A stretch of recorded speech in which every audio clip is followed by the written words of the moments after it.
दोस्तों, डॉक्टर नीलेश गोयल का सादर नमस्कार। आज मैं आपके सामने उपस्थित हूँ सीबीएसई के कक्षा 12 के अभ्यासक्रम के अंतर्गत। एक कविता है, कैमरे में बंद अपाहिज। इस कविता के कवि हैं रघुवीर सहाय। मैं इसका भावार्थ आपको समझाऊंगा। दोस्तों, इस कविता में रघुवीर सहाय ने मीडिया के कर्मियों की क्रूरता प्रस्तुत की है। मीडिया के कर्मियों को जो अनुकूल है उसी प्रकार वे अपना प्रोग्राम बनाते हैं, हकीकत तो बताना जानते ही नहीं। कवि ने यहाँ पर मीडिया के लोगों की मानसिकता का वर्णन किया है। मीडिया के लोग स्वयं को समर्थ व शक्तिमान मानते हैं और दूसरे को तो कुछ गिनते ही नहीं।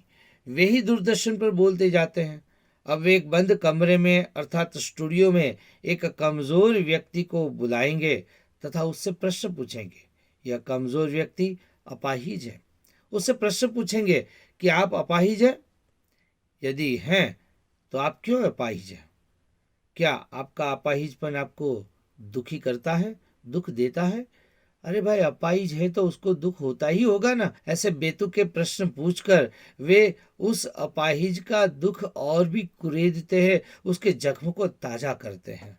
वह अपाहिज बेचारा कुछ बोल नहीं सकता, वह चुप ही रहता है।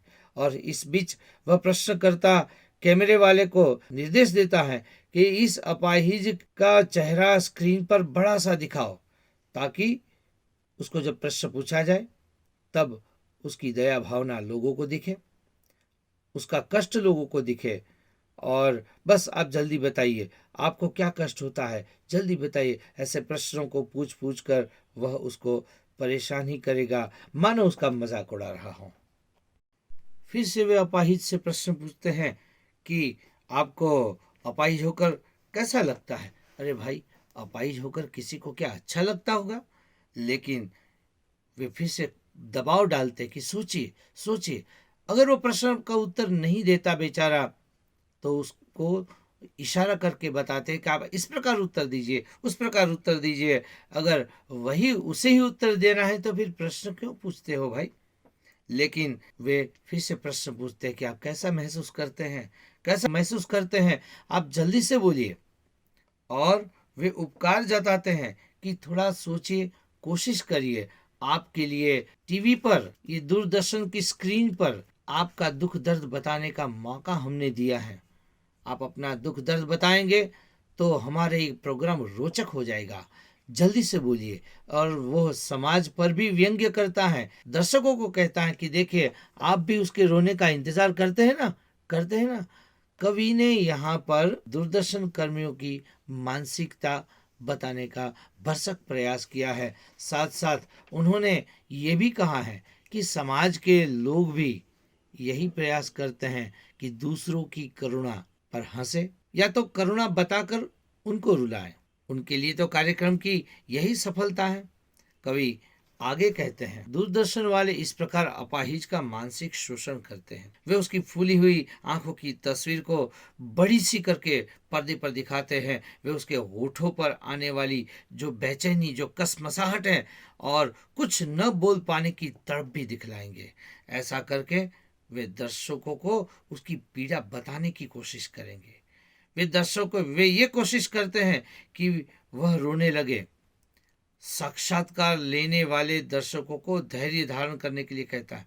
वे दर्शकों और अपाहिज दोनों को एक साथ रुलाना चाहते हैं और कोशिश भी करते हैं। उनकी भरसक कोशिश ये रहती है। तभी वे निर्देश देते हैं कि अब कैमरा बंद कर दो। क्यों? क्योंकि अपाहिज अपना दुख दर्द नहीं बता पाया। यहाँ समय की कीमत है, यहाँ इंसान की कोई कीमत नहीं है, न इंसान के दुख दर्द की कीमत है। बस अब कैमरा बंद कर दो। यदि अपाहिज अपना दुख दर्द पूर्णतः व्यक्त न कर पाए तो कोई बात नहीं, पर्दे का समय बहुत महंगा है। इस कार्यक्रम के बंद होते ही दूरदर्शन में कार्यरत सभी लोग मुस्कुराते हैं, मुस्कुराते हुए घोषणा करते हैं कि आप सभी दर्शक सामाजिक उद्देश्य से भरपूर कार्यक्रम देख रहे थे।